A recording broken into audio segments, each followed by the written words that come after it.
Então, vamos continuar com a nossa aplicação do Teorema do Virial. Agora nós vamos fazer uma estimativa do que é conhecido como escala de tempo dinâmica. E como a gente já fez algumas aplicações, a gente já teve uma aula derivando as equações relativas ao Teorema do Virial, aqui, pelo menos nesse início, a gente vai passar as coisas bem mais rápida, né? Vai ser bem mais rápido porque você pode rever as equações, o passo a passo nas aulas anteriores. Então, a escala de tempo dinâmica é a escala de tempo sobre a qual a estrela responde a perturbações no equilíbrio hidrostático.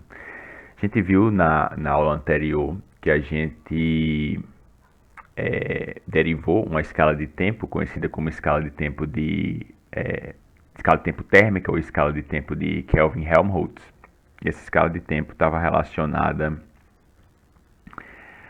a como a estrela ela se manteria brilhando, de onde ela iria extrair sua energia caso as reações termonucleares elas cessassem durante algum período, né? Então a gente derivou a escala de tempo e a gente viu a origem da energia que iria manter a estrela brilhando caso um fenômeno desse acontecesse. Aqui a gente vai derivar uma escala de tempo que está relacionada a perturbações no equilíbrio hidrostático.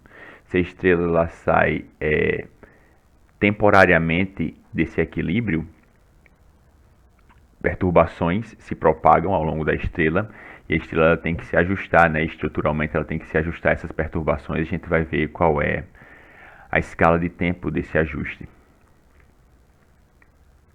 Assim como fizemos para a escala de tempo térmica, vamos estimar a ordem de grandeza da escala de tempo dinâmica.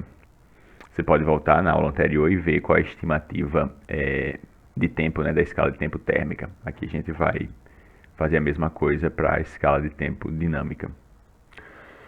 Então a gente começa por considerar uma estrela no equilíbrio hidrostático inicialmente, composta somente por um gás ideal monoatômico, como a gente já fez várias vezes. Gás ideal monoatômico, gama igual a 5/3. Então, mostramos nas aulas anteriores que neste caso temos no caso do gás ideal monoatômico, você vai substituir gama por 5/3 e você vai obter que W, a energia total da estrela, ela é igual a ômega sobre 2, e se você substituir ômega e desconsidera aí os fatores constantes, você tem que isso é aproximadamente igual a menos g m ao quadrado sobre r. Agora sim, agora a gente vai no sentido de criar uma perturbação que se propaga ao longo da estrela e derivar, né, e ver que dessa formulação a gente consegue tirar uma escala de tempo dinâmica. Então a gente diz que se um processo interno acontecesse de forma instantânea de modo que gama igual a 4/3, sem que W mudasse de forma significativa, então, bem, gama igual a 4/3, deixa eu voltar aqui. Voltando aqui o que a gente fez nas aulas anteriores, a gente usou o quê? A gente usou gama igual a 5/3, que é o gás ideal monoatômico, e usou gama igual a 4/3. Esse 4/3 é um fator interessante, porque quando a gente vem para aquela equação da energia total, né? Quando você substitui gama igual a 4/3 no denominador ou no numerador dessa equação, eu fico com 0. Então eu tenho que a energia total da estrela é 0. Então tem essa questão interessante com gama igual a 4/3. E justamente o que a gente está fazendo aqui nessa situação, a gente está considerando que a estrela vai passar desses dois estágios, né? Do estágio de gama de um gás monatômico para um gama, nesse caso particular, e a gente vai considerar que como se fosse uma mudança muito rápida, né? Então W não mudaria de forma significativa. Então, nesse cenário, a gente vai ver o que a gente obtém. Isso aqui basicamente é para criar uma perturbação, né? A gente faz isso criando uma perturbação que vai se propagar no interior da estrela. Então a gente tem a nossa equação que a gente derivou para o teorema do virial. A gente derivou nas aulas anteriores, só é você voltar lá, que 1/2 da derivada de segunda ordem da inércia rotacional, da derivada temporal de segunda ordem da inércia rotacional, é igual a essa expressão aqui, quando você substitui gama igual a 4/3, isso daqui dá 0, e você fica só com W, né? W não sei se estava falando ômega antes, mas W e ômega é a energia potencial gravitacional, W é a energia total. E claro, aí agora a gente volta para o que a gente derivou no slide anterior. Se isso daqui é igual a W, a energia total, W é igual a menos Gm ao quadrado sobre R. Claro que é aproximado, né? Então, como é aproximado, a gente está desconsiderando as constantes, esse 1/2 aqui também foi jogado fora. A gente ficou só com derivada segunda menos Gm ao quadrado sobre R. E essa escala de tempo dinâmica, a gente vai fazer um pouco de análise dimensional para a gente ver como a gente consegue reescrever, né, essa expressão aqui, de modo a introduzir um fator temporal. A gente vê que não tem nada de tempo aqui, tem a constante gravitacional, tem a massa da estrela e tem o seu raio. Mas como é que a gente consegue introduzir um fator de tempo aí, né? Então, fazendo análise dimensional de Gm ao quadrado sobre R, isso daqui é a dimensão, né, da constante gravitacional. L está relacionado a comprimento, M a massa e T a tempo, né? No sistema internacional seria metro ao cubo, quilograma a -1, segundo a -2. De forma genérica a gente chama de LMT. Então, dimensão de G, dimensão de massa, M ao quadrado, vai ficar um M ao quadrado também aqui, e dimensão de comprimento R, L a -1. Quando a gente faz as simplificações aqui, né, nessa multiplicação, a gente acaba com M L ao quadrado T a -2.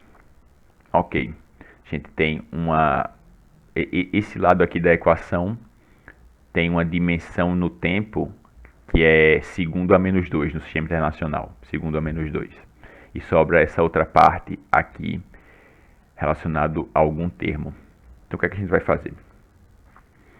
A gente tem que a inércia rotacional, o mesmo fator que está aqui na derivada temporal desse lado, né? Inércia rotacional, ela tem dimensão de ml ao quadrado, que é justamente essa parte aqui, e sobra o que a gente quer, que é a dimensão de tempo, para a gente achar essa escala de tempo dinâmica. Então, a gente define a escala de tempo como? A gente pega essa expressão aqui, né? A gente vai reescrever esse termo da seguinte forma. A gente vai reescrever que esse termo é menos I dividido por T, que é a escala de tempo dinâmica, ao quadrado. Isso dimensionalmente está correto. E a gente vai ver que quando a gente derivar, na verdade, quando a gente resolver, eu vou resolver essa equação diferencial para vocês verem, vocês vão ver que esse termo aqui é justamente o termo que está relacionado com a escala de tempo dessa perturbação hidrostática que a estrela sofre. No livro ele não faz isso, mas eu vou fazer para ficar mais claro, resolver essa equação diferencial aqui. E claro, se a gente substituir I por uma expressão mais simples, né, que a gente pode ter por I, que é de uma partícula girando numa simetria esférica, né, ao redor de um centro. A gente escreve como I igual a mr ao quadrado menos T dinâmico ao quadrado. Então agora a gente tem duas expressões, né, para a derivada da inércia rotacional, derivada segunda da inércia rotacional, né, no tempo. A gente tem essa expressão aqui e a gente tem aquela que está no slide anterior, que é essa expressão aqui. O que a gente vai fazer agora é igualar as duas. Igualando as duas, a gente esquece, né? Bem, não é que esquece, né? Os sinais de menos eles vão se cancelar. Tem o sinal de menos aqui, tem o sinal de menos na outra. Então a gente coloca aqui gm ao quadrado sobre r é igual a mr ao quadrado sobre t dinâmico ao quadrado. E a gente deriva que a escala de tempo dinâmica ao quadrado é aproximadamente r ao cubo sobre gm. Então, esse basicamente era o nosso objetivo, derivar uma expressão para a escala de tempo dinâmica, mas tem alguns desenvolvimentos que eu acho interessante a gente fazer, né? Então, vamos continuar. Você pode reescrever aquele termo em termos da densidade da estrela, né? Considere que ρ, a densidade da estrela, é aproximadamente mr ao cubo. M dividido por r ao cubo. Como sempre, como a gente está querendo definir uma escala de tempo, né? As constantes aqui, elas meio que perdem o sentido, né? A gente quer saber só realmente a ordem de grandeza dessa escala de tempo. Então a gente pode reescrever T dinâmico como 1 sobre a raiz de G vezes a densidade média da estrela. Vamos estimar, né? Substituindo alguns valores para o Sol, para a gente estimar qual a ordem de grandeza dessa escala de tempo para o Sol. A gente considera esse valor aqui para a constante gravitacional e considera esse valor aqui para a densidade média do Sol.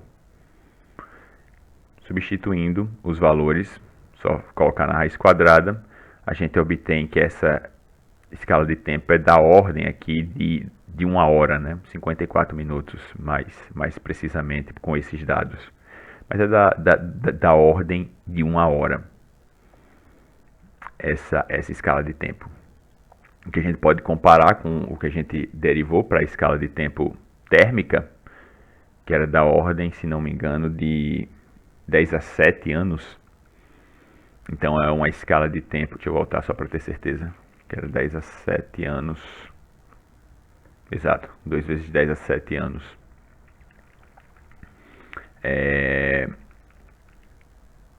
Então é uma escala de tempo que tem uma ordem de grandeza bem menor. Então esses ajustes nas perturbações hidrostáticas, elas acontecem em uma escala de tempo bem inferior à escala de tempo térmica. Então eu gostaria de fazer com vocês agora uma análise mais detalhada, né? Porque a gente fez aquela análise dimensional, derivou quem é a escala de tempo dinâmica, fez uma estimativa da ordem de grandeza, né, dessa escala de tempo, aí da ordem da hora. Mas se a gente pegar aquela equação diferencial e de fato resolver, a gente pode ter uma noção mais detalhada do que está acontecendo, né? Então o que é que eu vou fazer? Eu peguei a equação diferencial da maneira que eu reescrevi, né, quando eu fiz a análise dimensional. Eu vou começar a resolver. A primeira coisa que eu faço é uma integral no tempo dos dois lados. Quando eu faço essa integral no tempo, eu tenho uma das derivadas, eu tenho duas derivadas temporais de I, né? Uma delas vai embora, fico só com a derivada total de I, e desse lado aqui aparece um termo T, né? Um termo relacionado à passagem do tempo. Existe uma condição de contorno de que dy dt no tempo t igual a zero é zero, né? Então por isso que não aparece nenhum outro termo constante aqui quando eu fiz essa integral. Fica só esse termo aqui com i multiplicando t. Agora o que é que eu vou fazer? Eu vou passar tudo que tem i para o lado esquerdo e tudo que tem t vou deixar do lado direito da equação, como está nessa parte aqui. E agora eu vou integrar os dois lados dessa equação, indo do tempo t igual a zero até um tempo t arbitrário, e aqui de forma correspondente, né? Então, a inércia rotacional inicial até uma inércia rotacional específica no tempo t. Estou chamando de t e zero. Realizar essa integral, a gente sabe, essa integral aí é muito usada, né? Muito famosa. Isso aqui é uma integral cuja a primitiva é o logarítmico, o logaritmo natural. Nesse caso aqui, vou ficar com ln de it sobre i0. E desse outro lado aqui, eu vou integrar t, no caso aqui é uma escala de tempo dinâmica, né? Esse aqui é uma constante. A gente não vai interferir na nossa integral. O que vai interferir, o que realmente muda ao longo de dt é o t, né? Então a gente vai fazer uma integral de t dt. E essa integral dá justamente 1/2 de t ao quadrado. Então reescrevo como vai ficar t ao quadrado e tem t dinâmico ao quadrado, escrevi dessa forma aqui. Logaritmo natural, você pode reescrever dessa forma, do outro lado vai ficar um exponencial de todo esse fator aqui, ok? Então, o que é que acontece? Se a gente quer saber qual é a ordem de grandeza com que it varia em relação a i, a gente normalmente, é muito comum a gente igualar esse termo aqui, essa razão, a essa ordem de e elevado a menos 1. Porque a gente quer saber qual é o tempo que leva, qual é o tempo característico que leva que essa razão aqui ela varie de um fator de um valor exponencial. Normalmente é assim que são definidos, né, esses tempos característicos que têm dependência logarítmica exponencial. A gente define isso daqui como uma variação da ordem de ou a menos 1, né? E a gente calcula quem seria esse tempo característico t. E é exatamente isso que a gente vai fazer. Então, devemos avaliar uma variação da inércia rotacional da ordem de a menos 1, de modo que encontramos o que em inglês é chamado de escala de tempo e-folding, que é justamente o que eu expliquei. A gente define tempo característico dessa razão aqui que tem uma dependência exponencial, justamente igualando isso daqui a uma variação da ordem de e. Então o que a gente vai fazer é escrever só aqui aquela expressão, agora substituir it sobre i na verdade não substituir, né? Estou dizendo que i sobre t, na verdade, é a menos 1.